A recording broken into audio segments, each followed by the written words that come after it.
రాశిని గమనిస్తే ఈ రాశి వాళ్ళకి మిథున రాశిలో నుంచి కర్కాటక రాశిలో సింహరాశి వాళ్ళకి గురు సంచారం చేయటం వల్ల కొంచెం ప్రతికూలమైన పరిస్థితులు ఎక్కువగా ఉందని గమనించుకోవాలి.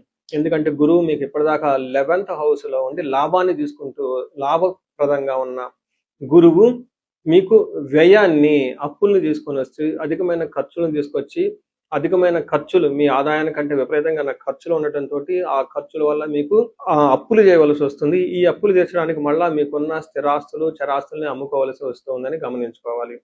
ఆల్రెడీ ఈ రాశి వాళ్ళకి సమస్యలతో ఇబ్బంది పడుతూ ఉన్నారు.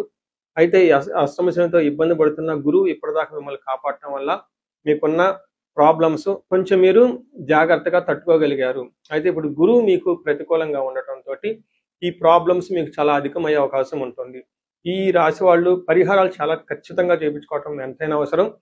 ఒక్కసారి ఇంట్లో ఉన్న వాళ్ళంతా కూడా ఈ రాశితో పాటు ఎవరికైనా సరే ధనుస్సు రాశి, కుంభరాశి, మేషరాశి, మీనరాశి వాళ్ళు ఉంటే జాతకం చెప్పుకోవడం చాలా ఇంపార్టెంట్.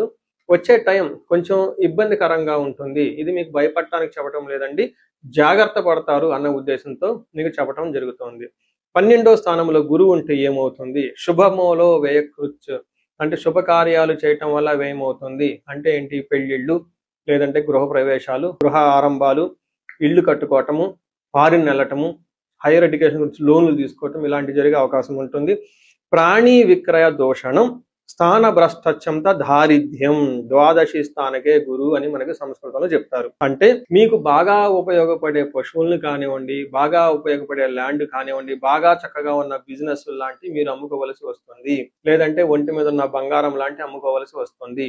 ఎందుకు అని అడిగితే శుభకార్యాలు చేస్తారు. ఆ శుభకార్యాలు చేయడానికి కావాల్సిన ధనం మీకు ఉండకపోవడంతో అప్పులు చేస్తారు. ఈ అప్పులు చేయటానికి మళ్ళీ అవి మీకు భారం అవుతాయనే ఉద్దేశంతో వీటిని అమ్ముకోవాల్సి వస్తుంది. తద్వారా దూషించబడతారని గమనించాలి. ఇంతేకాకుండా మీకు స్థానభ్రష్టం అంటే ఉద్యోగంలో మీకు భంగం, అవమానాలు జరిగే అవకాశం ఎక్కువగా ఉంటుంది. కొంతమందికి జన్మ జాతకం సరిగా లేకపోతే ఉద్యోగాలు కోల్పోయే అవకాశం కూడా చాలా ఎక్కువగా ఉంటుంది. దారిద్ర్యము, అక్కడ మీకు అభివృద్ధి అనేది జరగకుండా మిమ్మల్ని బంధించబడినటువంటి పరిస్థితి ఉంటుంది. కాబట్టి చాలా జాగ్రత్తగా ఈ రాశి వాళ్ళు చాలా ప్లానుడ్గా ఉండాలి.